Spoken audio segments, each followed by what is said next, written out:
Hello and welcome to this week's episode of Viking.TV's At Home Inn. This week we're at home in Lechlade-on-Thames in the glorious Cotswold region of Britain that is my home. My name is Rupert Woodard. I'm the Managing Director of Excursions Limited, the company that makes the land arrangements for Viking's ocean vessels all around the British Isles. I'm extremely fortunate to live in one of the destinations that so many people come to explore, and I'm happy to share it with you today. The Cotswolds is an expanse of gently sloping green hills and ancient, picturesque towns and villages in southwestern and west central England. It is designated as an area of outstanding natural beauty, the largest in the country, and its quintessentially English charm predominantly spans the counties of Gloucestershire and Oxfordshire, while also reaching into parts of Wiltshire, Somerset, Worcestershire and Warwickshire. The Cotswolds has the largest number of conservation areas of any English region. It stretches from the northern gateway of Broadway to the magnificent Roman town and Georgian city of Bath on the southern fringes. With a population of just under 3,000, the historic small town of Lechlade sits in an area of outstanding natural beauty on the River Thames, 70 miles west of London, 25 miles west of Oxford by road, or 19 by river. Lechlade is the highest town to which the River Thames is navigable by relatively large craft, including narrowboats. It is possible to travel by river or on foot from here to London. The 90-mile journey by river takes about a week. With a thriving market square dominated by the beautiful 15th century parish church, the town has more than its fair share of busy cafes, pubs, shops and places to stay. My mornings usually start with visiting the local bakery, the Sourdough Revolution. Led by the talented Max, Sourdough Revolution makes some of the best bread in the Cotswolds. Max runs a fantastic company called Sourdough Revolution, and he makes here locally under the shadow of our beautiful church sourdough bread, supplies the local community and all the outlets in Lechlade and far and wide all the way to Oxford, all the fabulous pubs and restaurants. This location's been used for malting grain for hundreds of years. When we built the house about 9 years ago, the archaeology showed us that there's been grain use here for a very long time. So we're continuing the tradition. Ongoing bread makers. Yeah, exactly. Yeah. This is where it all happens really. The dough gets hand folded. Okay, so this is just how to fold. It's nice. It's nice and firm. Yeah. So that'll have a rest, stretch out, and then we'll give it another fold in about 20 or 30 minutes. And that's and you made those were made over the last couple of days, like yesterday or? This dough was mixed this morning. This morning then? So the process is, if we've got any mother tubs just here, the process is we mix up our mother. Have a smell of that. You can smell it through the mask. Oh yes, you can. Yeah. So that's really the leftover of what we use today. What we'll do today is feed this with flour and water. And then leave that for 24 hours. And then in 24 hours time, tomorrow, that then goes into the mixer. Yeah. We make bread. Yeah, fantastic. Yeah. So all this here is ready to go today. This is going to get shaped up today. Yeah. And this will go into the fridge. This will be going out to customers tomorrow morning and the day after as well. Yes. What a fantastic setting for a bread factory. Honestly, I don't think there are that many bakeries with a garden to walk out on like this. So we're very lucky. Bakery with a view. Yeah, it's lovely. Yeah, it's very nice. Next up, a trip to my favourite coffee shop, Linwood's. Linwood's is the beating heart of Lechlade. Many an hour can be spent whiling away time with a good read and an even better slice of cake. An amble around town is never complete without visiting my favourite local butcher and delicatessen, Cutler and Bayliss. The Cotswolds is famed for its fresh, local produce, and Cutler and Bayliss stocks it all. So I've just walked into one of my favourite stores in Lechlade, the world famous Cutler and Bayliss Deli and Butcher, and one of the team leaders here, Tony, is morning Tony, looks after us very well. So Tony reminds us near Christmas that it's time to get our turkey quite often because we always forget, and even sometimes bring it round and tell my wife Anna exactly how long it needs to be put in our Aga for. And the ham. And the ham, and he'll usually half cook it for us because we always get it wrong. Tony, do you think I could buy some sausages? Yes, you can. Thank you very much. Which ones do you like, Rupert? I think well, better have some Lechlade pork sausages. How many would you Half a like? dozen? That'd be lovely, thank you. Look at those. Freshly made, yes. Made on the premises. They are indeed. Not by my fate and Jane's fate. That's super, thank you. Anything else you like? I might get some cheese as well, actually. Wait, See you soon. Morning complete, it's now time to soak up Lechlade's unique cultural heritage. The parish church, St Lawrence's Church, was built in the 1470s. With its elegant spire, it is one of the 4 great wool churches of the Cotswolds, the others being at Northleach, Burford and Chipping Campden. The church was built in the early Perpendicular style using local stone from a quarry near Burford. Good. Lovely to see you. Hang on a minute. Oh, thank you. Right. Well, Thank you. welcome to St Lawrence Thank you. again. Very lovely to see you. Yeah.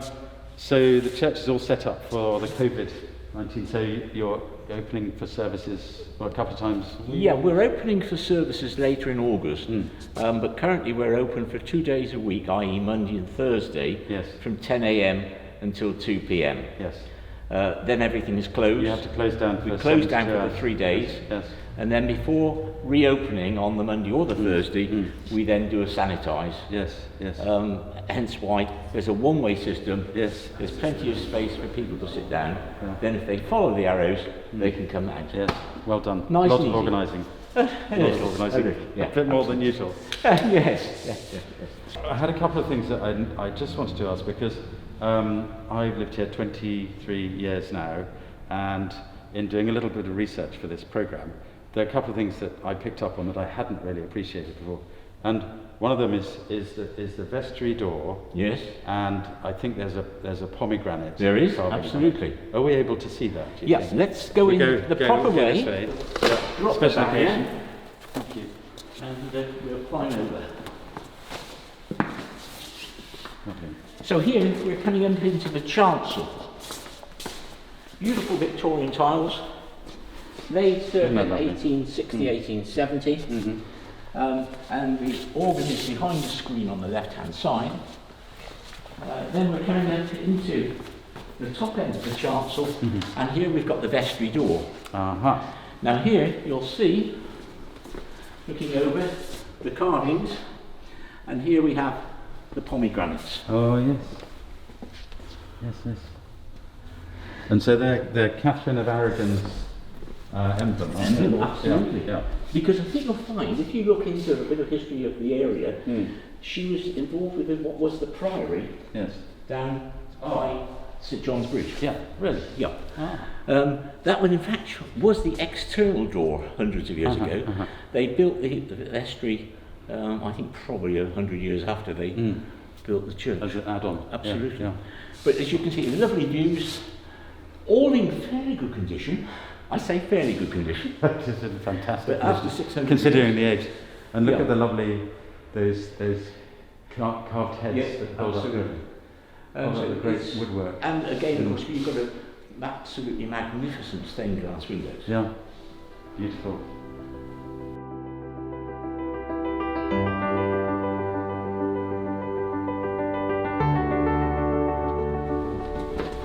Lucky I didn't eat too much during lockdown.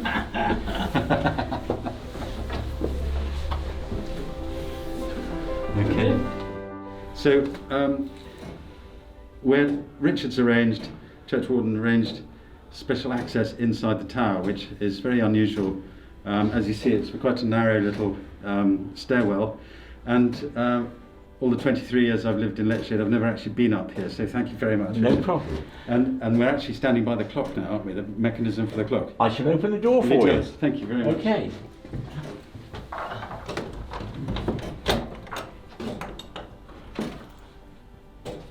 Wow. Look at that. there you go. That's jolly old, isn't it? What sort of 1700s do you think? I think you'll find it's probably more 16s. 16s. With a bit of electricity going on there. But, yes, in fact, Maureen Baxter's father, when he was looking after the chemist, Yes. he used to come up here every lunchtime and wind it by hand. Oh, fantastic. But no longer, luckily. Yes. So it's electrified now. Yeah. Yeah, that's clever. Keeps it on time then. Give or take a bit. Yeah. In fact, it's just a Amazing. couple of minutes out. Wow. Yeah, yeah. That's nice to see inside. It's wonderful. And it's good when it goes off. Yes. Does it do? Yes, it does. It might go in a minute because it's not fast. Yes, it's we'll get the about 8 minutes time. Yes. Probably just when we're up by the bells. More than likely. Yes, more than likely. Well, that's quite cosy. Well, this is very unique, and it's definitely the first time I've been up here. And actually, I can take my mask off for a bit of fresh air now. After the long climb up the tiny stairways, but it's an extraordinary opportunity to come and stand on very much the top of our lovely town, with views right the way across Oxfordshire or Gloucestershire this side, Oxfordshire that way, and Wiltshire to the south of us. So really, Lechlade is on the corner of 3 counties, and from here you can see all the way around 360 degrees. Beautiful views.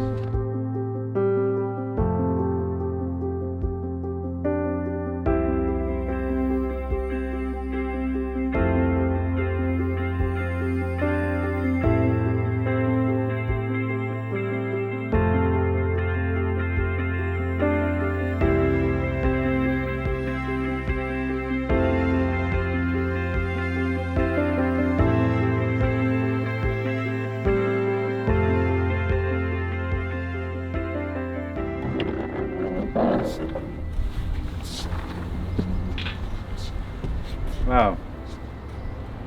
Well, that's a view. Isn't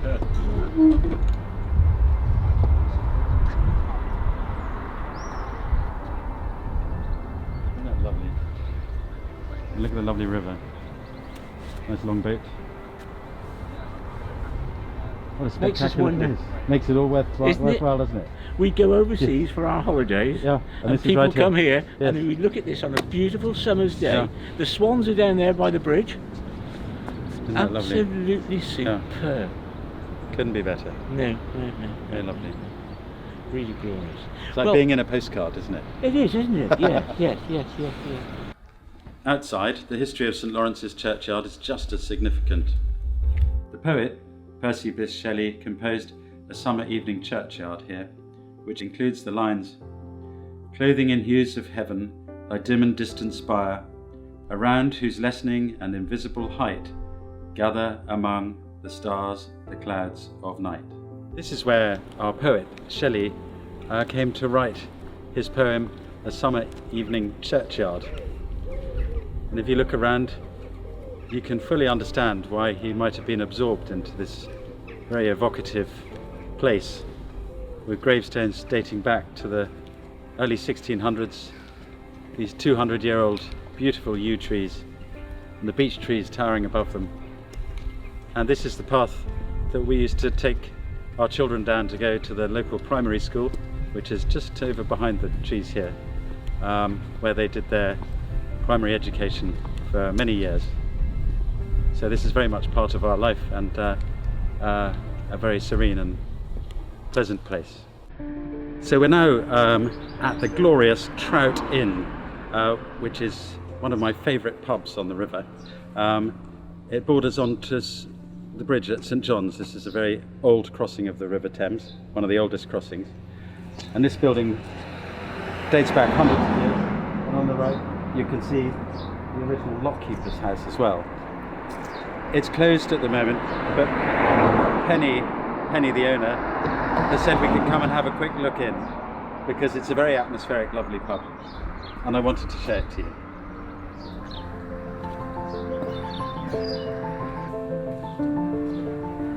So it's a wonderful proper pub, unspoiled, No music machines, no jukeboxes, no gambling devices, and a wonderful team that runs it, or family team. And it's been like this for hundreds of years.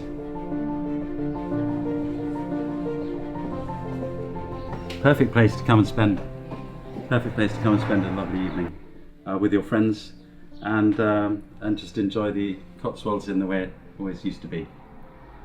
Unfortunately, because of what's going on at the moment with COVID, everything's been moved outside, so there's nothing really happening in here at the moment. But it's lovely of Penny to let us have a quick look. Naturally, one of the best ways to explore this beautiful part of the countryside is on the river.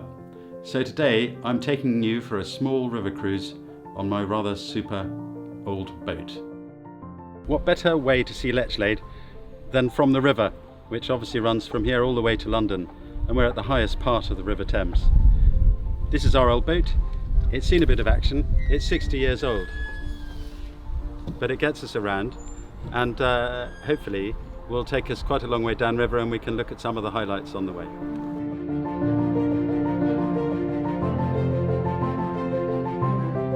So now we're right at the top of the River Thames. Just here you can see the River Colne, which flows into the Thames at this point. And then behind this gorgeous willow tree is the entrance to the Severn and Thames Canal. I'll take you there. Just one second. And right behind it is the first lockkeeper's house on this particular bit of canal. This canal's been in a state of disrepair for many years now, because the railways came along and were a more efficient way of transporting goods. But there's a big move to re-establish the canal, essentially for pleasure cruises. It means through here you can go all the way to Bristol.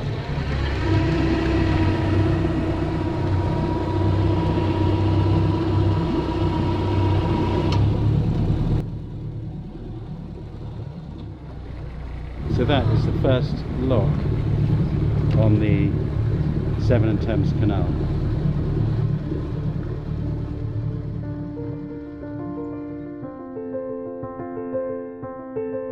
The riverside at Lechlade was a busy wharf with boats being loaded with salt from Cheshire, which had been carried down the old salt way by pack-horse trains, and wool, stone and cheese from the Cotswolds for the markets in Oxford and London. So here we are passing the Riverside Inn, another fabulous riverside watering hole.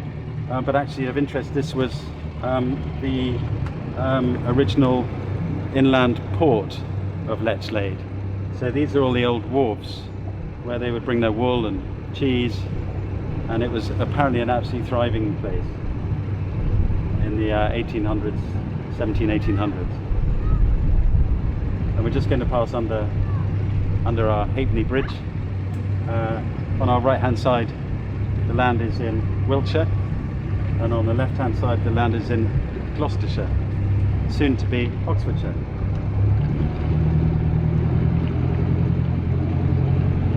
The Halfpenny Bridge, or Halfpenny Bridge, is therefore the usual start for a water-based Thames meander, the term for a long distance journey down the Thames. Lechlade is a popular resort for Thames boating. Boats of different types can be hired from here, from rowing boats to river cruises.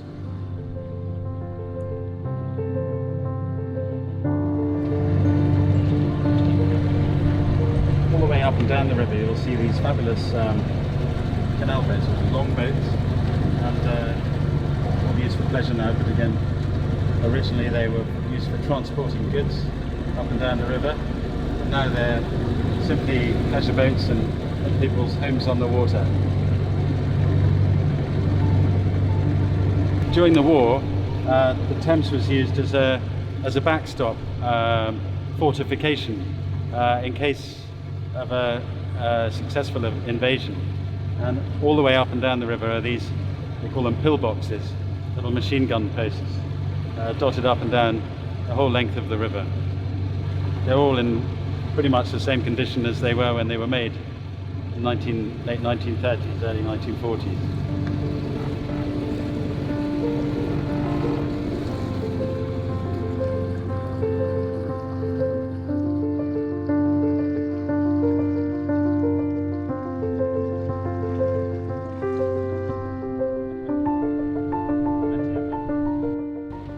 lock on the Thames is St John's Lock at Lechlade, where there is a statue of Old Father Thames overlooking the boating activities.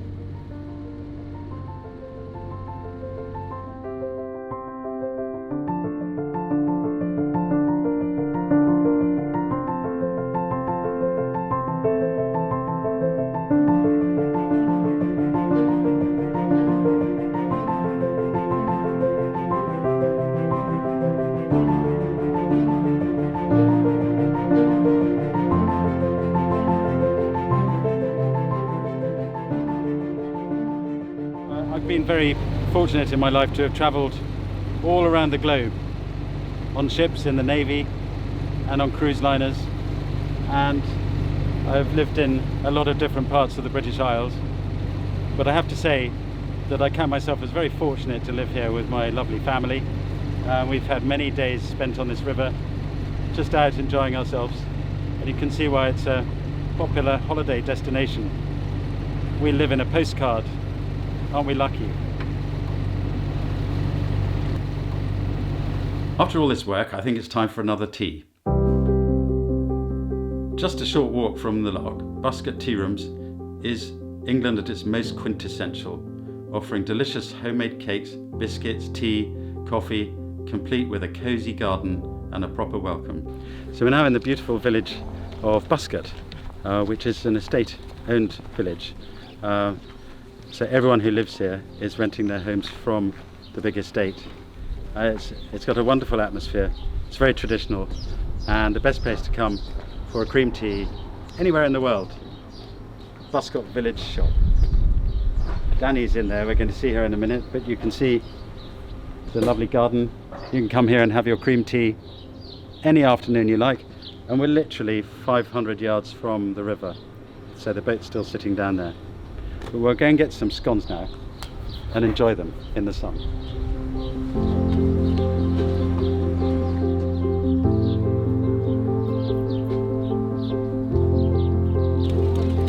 There we are. So look at this. Got my lovely scones. I've got my pasties, and I'm going to save the pasties for later. Actually, I need to show you one of these pasties because I'm just taking it for granted that you all know what one is, but actually they're quite a specialist food for the UK. So first of all, the scones. Here we are. Look at those beautiful scones. Traditionally had with cream and jam, and if you're in Cornwall, you put the jam on first and the cream on top. And if you're in Devon, you put the cream on first and the jam on top. And the reason for that is, according to the Cornish, that the people from Devon are ashamed of their cream. But I don't think that's particularly fair. Now, if you're in Oxfordshire, where we are at the moment, it doesn't really matter what you do because it still tastes the same anyway. Now, and the next delicacy, the Cornish pasty. There we are. This is actually it's like a meat pie, and traditionally it was the staple diet of tin miners, coal miners, silver miners, lead miners. The reason being that the crust here is what you hold on to eat it. So you eat here and you throw away the crust, so you don't actually poison yourself with the lead or arsenic from the tin mines. And in the early days, they actually, and still today in the southwest, you have the meat part on one side and there's a little star on the other side, and that has your dessert, your apple pudding on the other side, all in one neat pasty, which I'm looking forward to digging into later. Refueled, it's now time to jump back onto the Thames and explore a little further. So, just around this bend is a rather innocuous piece of shoreline, grass really, which is currently being used as a launch slip for all these paddleboarders out having fun in the sun. But in fact, not that long ago, it was a very, very famous wharf up the river where they loaded all the cheese. Tons and tons of cheese went onto barges from this piece of grass. It's now owned by the National Trust, and if you like you can come and spend the day here having a picnic.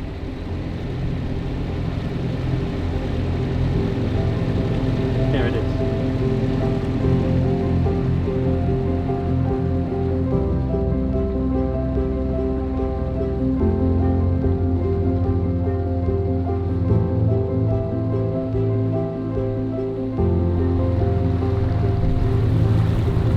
We're now about a mile down river from Buscott in the hamlet of Kelmscott.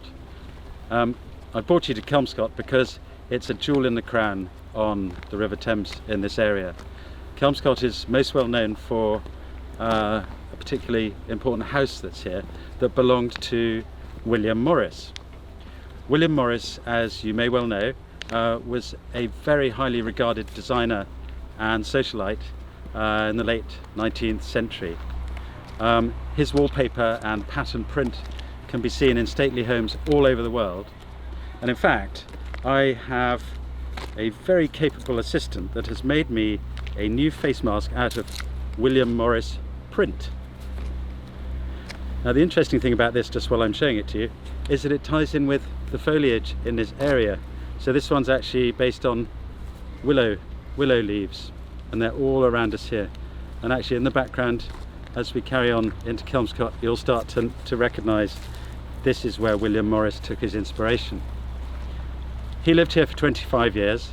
The manor he lives in is a 16th century manor house, and it's currently undergoing significant renovations. In fact, it's closed for 2 years, but we've been granted privileged access to go in and have a quick look and see what they're actually doing to the house to renovate it. Currently closed to the public. We've been granted special access to come and have a look at Kelmscott Manor from the outside during its renovation phase. Morris himself called this heaven on earth, and it's easy to see why. I'm very happy to introduce you to Gavin Williams, the property manager who's made our visit possible today, and thank you very much, Gavin. Could you just tell us a little bit about what's happening here at the moment, so our viewers can understand? Well, this is the home of William Morris, the artist, designer, Victorian designer. This is his summer house, and the Society of Antiquaries of London have had it since the 1960s. And we're just, when they got it, they basically did a rescue work on the main house to stop it from falling down, and now we've got Heritage Lottery money in order to do more renovation work to our barns, improve our toilet facilities, our tea room facilities and shop. Brilliant. And build a new education building, so we're going to have lots of children coming in to hopefully enjoy the space and learn a bit more about William Morris. And it's a grade 1 listed house, isn't it? So grade 1 listed house, plus grade 2 listed barns, yes, and other structures. So essentially grade 1 means you have to replace like for like, don't you, in materialistic. Yeah, as much as possible. Yeah. You can't do anything that will change the look of the building. Yeah. And if you try and improve it in other ways, sometimes. As the house stands now, the outside of it, Morris would have recognised, but due to after he died, his daughter May moved in, and then there were changes after she left, and so some of the rooms he probably would wonder what on earth has gone on, because it's completely, it looks rather different from when it was in his time. There was no running water when Morris was here. Really? And Jane always, his wife, always referred to coming to Kelmscott as like going on a picnic, because you had to bring everything with you, rather than, because it was very sparsely furnished at that And they time. probably had to wash in the river.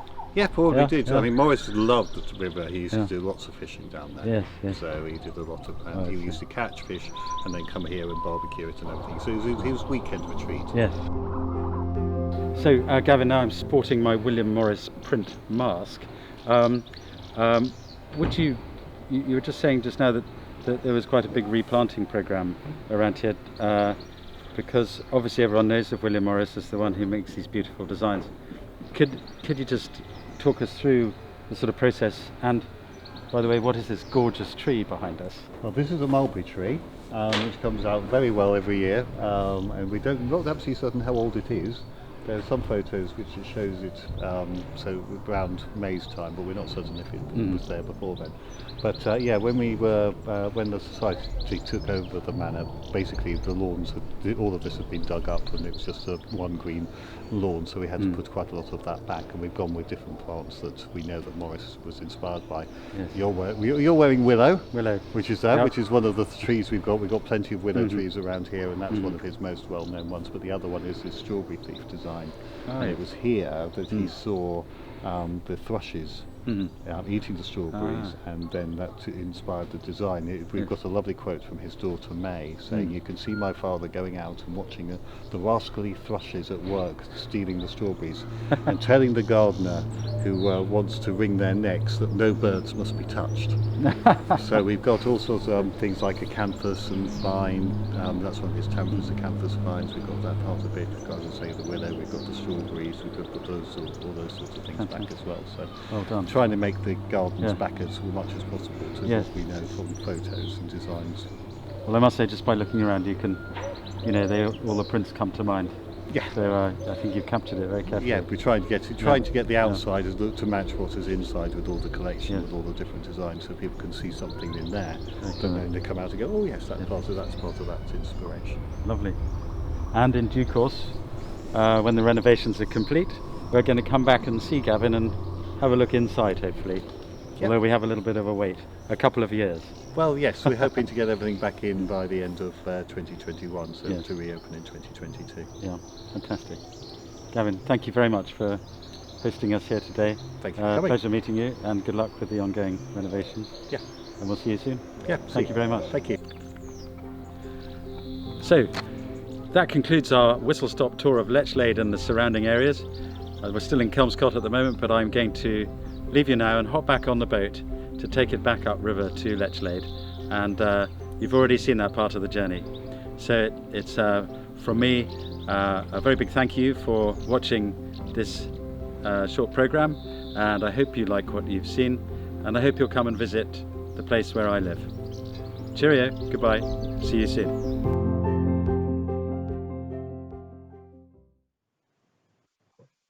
Hello again. Well, I'm now safely back at home after a fun adventure-packed day in where we live in Lechlade-on-Thames in the glorious Cotswolds. And I'm happy to answer any questions that any of you might have. There are some already coming in. If others of you have questions, please send them through now, and I'll do my best to answer them. So starting off with Mary from Watchung. Where is the best part of the Cotswolds to visit and stay in?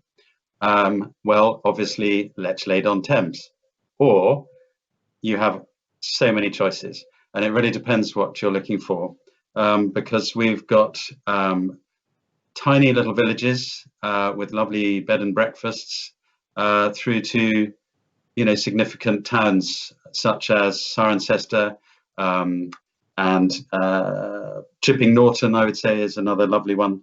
Bourton-on-the-Water is well known, and those are all much bigger centres and possibly more in the heart of the Cotswolds as well. So really, the world is your oyster. When we first arrived here, we stayed in Burford, which is a few miles north of us, and that's a really idyllic traditional Cotswold town, and it has a great many lovely pubs, restaurants, and places to stay. So I would possibly even look at that. Thank you, Mary. Edie, Pasadena. Do you have river cruises for Cotswolds UK? Viking doesn't currently have river cruises for Cotswolds UK, sadly, but there are some land-based programs that you can look into that will get you here. I'll mention that a bit more shortly. James from Colchester. I want to live here. How much are houses? Well, James, it is one of the more expensive parts of the country, but you can start off fairly low end, and if you have plenty of loot, then there's some very beautiful country estates waiting for you to come and buy them. Peggy from Indiana. Give me a reason why I should visit your country. Thank you, Peggy. hopefully my short movie has given you at least a couple of good reasons. Catherine from San Jose. I'm a map person, so would love to see a map showing the areas you reference. I think during the program we managed to rustle something up for you there.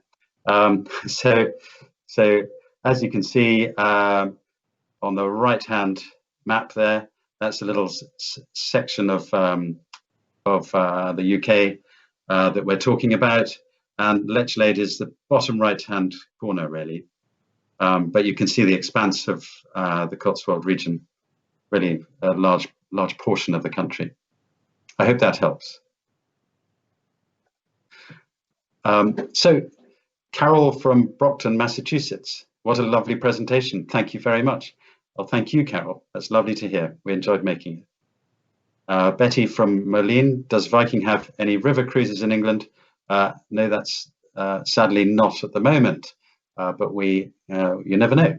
But come and visit on, or come and join one of the ocean cruises, or perhaps come and visit the Cotswolds before or after a river cruise in Europe. Okay, so Susan from Tyler in Texas. We would like to rent a house in the Cotswolds for a month someday. Would you please recommend a central location from which we could explore the whole region? Yes, I think you could do very well to stay in a place like Cirencester or possibly Tetbury, which will give you easy access to the whole region. And hopefully you might have spotted those on the map, Susan. But Tetbury's a very nice place to stay as well, which is why the Prince of Wales actually lives there. Jackie from Hackensack. Lovely show today, great views, great info and history. Thank you, Jackie, that's lovely to hear. Patricia from Colombia. Is there a way to watch this episode again? Yes, there is, Patricia, and that's going to be tomorrow. It'll be on the Viking.TV. You'll see the whole episode and this question and answer, or this question and answer session. You can watch it anytime you like. After sometime tomorrow morning, it will probably come on. Linda from Renoke. Are the local inns and restaurants open for business now? Good question, Linda. As you saw on the short film, sadly, our favourite pubs are not fully open, but they are starting to, and they're being very creative. So they're encouraging us to go out and give them our business, which we enjoy doing, of course. So yes, it's starting to open up now. Patricia from Chesterfield. Is there a specialty cheese from Lechlade? And thank you for the delightful tour. Thank you, Patricia.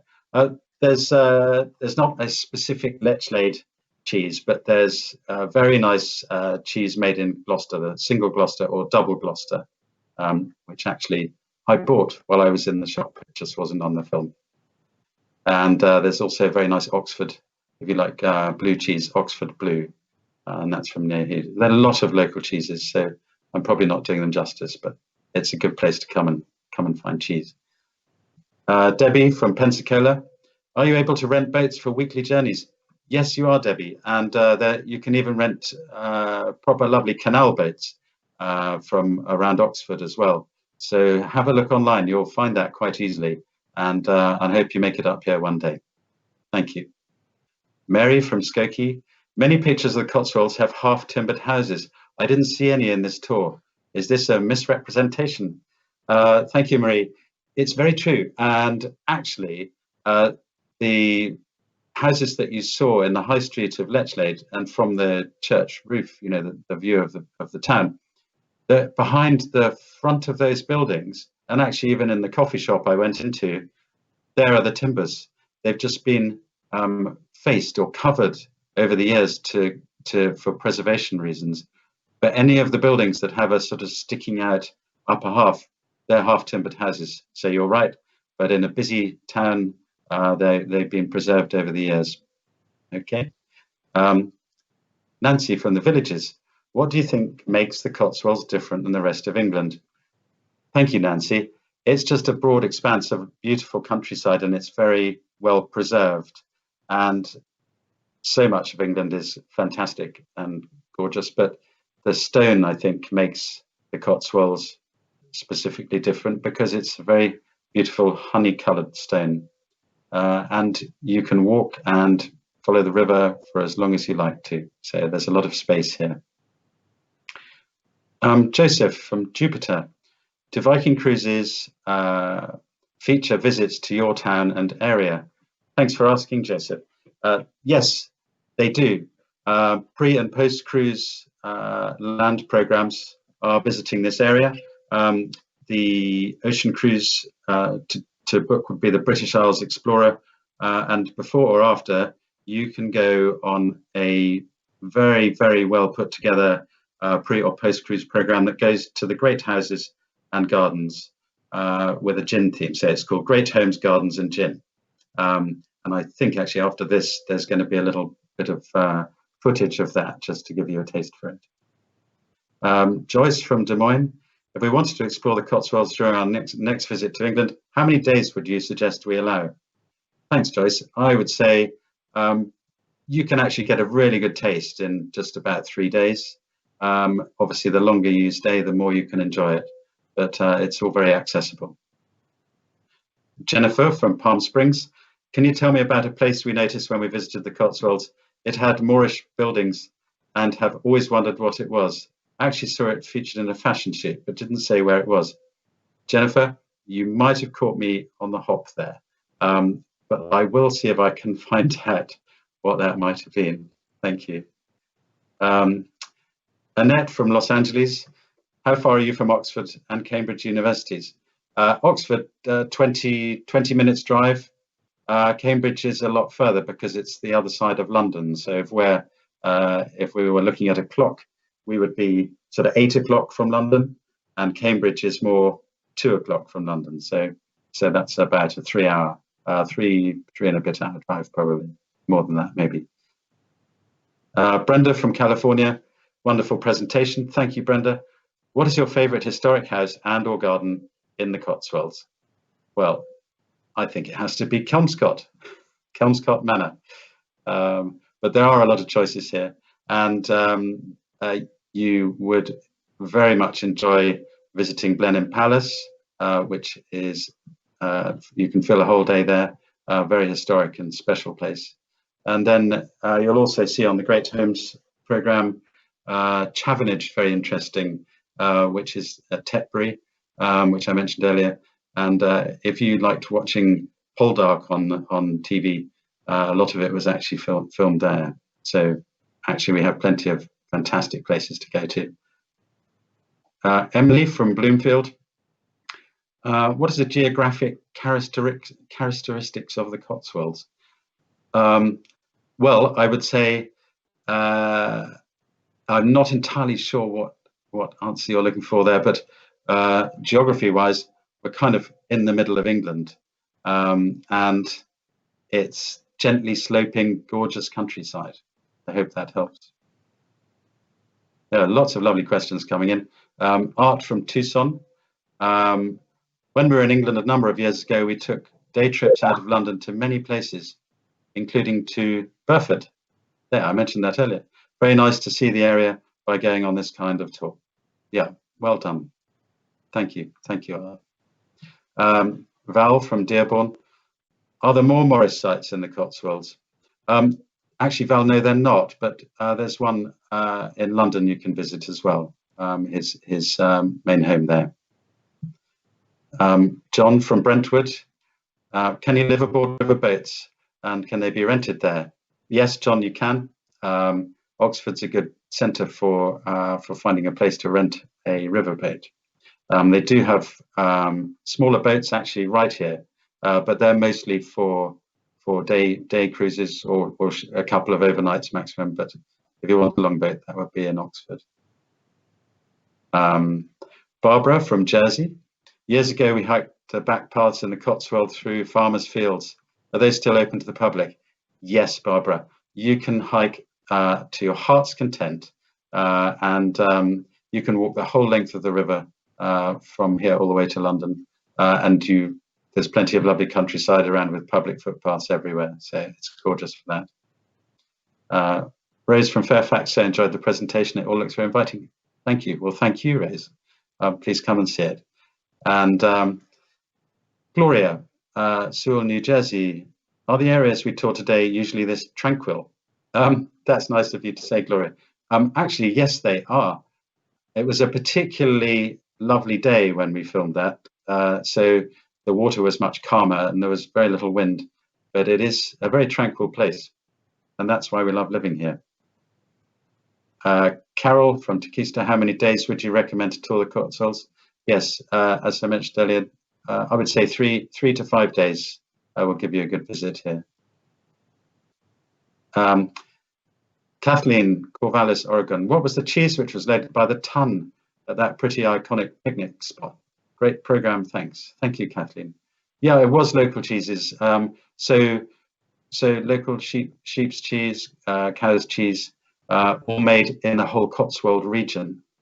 So great variety, Gloucester cheese, double Gloucester, Oxford, and local cheddars and that sort of thing. William from Winthrop. Is the TV series Midsummer Murders filmed in the Cotswolds? William, yes, some of it is, and quite a lot of it, well, actually in the Midsummers, and also around Oxford. Kathleen from Oregon. Is visiting the Cotswolds without a car very possible? We used trains and buses in Cornwall fairly successfully. Kathleen, it's desirable to tour by car. There is public transport, but it's a little bit scarce. So possibly your best way would be to join Viking's lovely program of the great houses and gardens and gin. Val from Dearborn. Is there currently a quarantine requirement for visitors from the US? Yes, Val, it's not the easiest time to come and visit right at the moment, but hopefully it will ease up and things are changing every day. Cynthia from Lawrenceville. Hello, do you have any favorite bookshops in the towns in the Cotswolds? Thank you. Yes, Cynthia, there's a really good bookshop actually in Burford that we've been to quite a lot, and definitely worth a visit. You can spend hours in there. Vicky from Hayden Lake. Are there archaeological sites in your area that can be visited? Yes, Vicky. In fact, I don't know if you might have read one of Bill Bryson's books, Notes from a Small Island. He actually went to Sudeley Castle for the day and then decided to go for a walk and ended up finding a Roman villa. And he wrote about it in his book. And so as a result, it's a hugely popular place to come and explore. Everyone wants to see Bill Bryson's Roman villa. But actually, they're all around us. A lot of Roman interest here. And I certainly enjoy going to find places that not a lot of people really go to look at. You can find them on the Ordnance Survey maps. Valerie from Big Sandy. Answer to Moorish architecture could be Seascot near Morton in the Marsh. Thank you very much, Valerie. That's very helpful. Good audience participation. And Tony from Springfield. I think at the moment this is my last question, but are the longboats parked alongside the river available for rental, and can they be used to travel along the river? Actually, Tony, the ones you saw in the program were belongs to people mostly, or some may have been rented, but they were definitely up here for a little bit of a getaway. So yes, you can rent those sort of things, and you can travel up and down the river as much as you like. So there we are, and I think unless anyone has any other questions, yeah, we've arrived at the end. Oh no, Nancy from Eureka. What are you doing while you can't do tours for Viking? Thanks, Nancy. That's a nice question. Well, making movies. We're doing a lot of planning for the future, and we're making the most of this quiet time to create new shore excursions around the British Isles. We look after Viking's ocean ships throughout the British Isles, and we have a lovely team that are all desperately keen to get back to work, but in the meantime using their spare time and their creative inspiration to create new touring product. It's been an interesting time, we're looking forward to it all coming back to normal. But thank you, everyone. That's the end of the questions there, I think. And as I mentioned, you heard me mention it a couple of times. There's a lovely new pre or post cruise program that comes through this region. Great Homes, Gardens and Gin, and it's definitely available in conjunction with the British Isles Explorer cruises. So if you want to come and see where this all came from, then please do take a moment to or look into that as an opportunity. Thank you very much. I hope you'll come and see us in Lechlade, and really enjoyed your questions and appreciate them very much. Thank you. Explore several of Britain's most loved country estates on this exclusive extension with Viking. Oxford, a city known for its prestigious university, will be your base for 4 unforgettable days. You might recognise Downton Abbey, the fictional estate on PBS Masterpiece, sponsored by Viking. In real life, it's beautiful Highclere Castle, the Jacobean creation of noted architect Sir Charles Barry, who also designed the Houses of Parliament. Beyond the rooms everyone knows is a treasure in Highclere's basement, a rare collection documenting the 5th Earl's Egyptian expedition that discovered King Tutankhamun's tomb. Outside, the castle's expansive gardens include many of the botanicals used to make Highclere Castle's exclusive gin. Nearby is the historic home of another legendary gin, the Bombay Sapphire Distillery. Here you'll learn about their distinctive botanical ingredients, an influence on the character of Bombay's taste. Select your botanicals and create your own aroma profile to help you better understand the complexity of Bombay's vapor infusion distillation process that's used to create this unusual spirit. Medieval Broughton Castle is another gem. Home to the Fiennes family, which includes the great explorer and author Sir Ranulph Fiennes.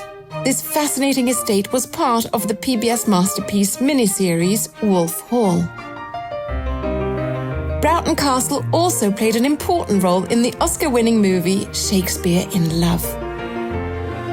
During your private viewing, be sure to enjoy the Ladies' Gardens, perfectly manicured since the 1890s. Next up, Chavenage House, better known as Trenwith in another PBS period drama, Poldark.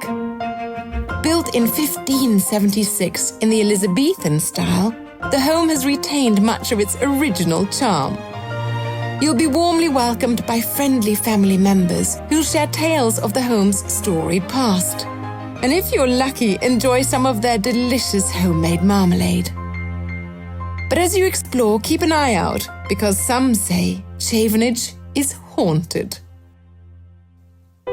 Then it's on to the gardens of Highgrove House, the private home of their Royal Highnesses the Prince of Wales and the Duchess of Cornwall. This Georgian home, nestled in the Cotswolds, is relatively new, built in the 18th century. Its idyllic gardens are what truly sets the home apart. A haven created by His Royal Highness, who once stated, "My aim has always been to try and enhance the setting of the house in the landscape, and above all, to please the eye, warm the heart, and feed the soul."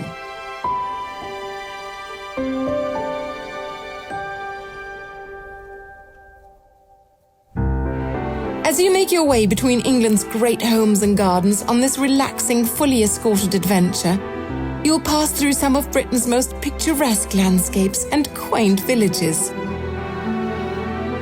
before returning each evening to the comfort of your elegant hotel, tucked away in the heart of historic Oxford. Our UK Great Homes, Gardens and Gin extension has been thoughtfully curated to provide an unparalleled window into the lives and responsibilities of the British nobility. And with Viking's privileged access, you'll experience these delightful country homes in a way most never will. It's a great way to extend your travels with Viking.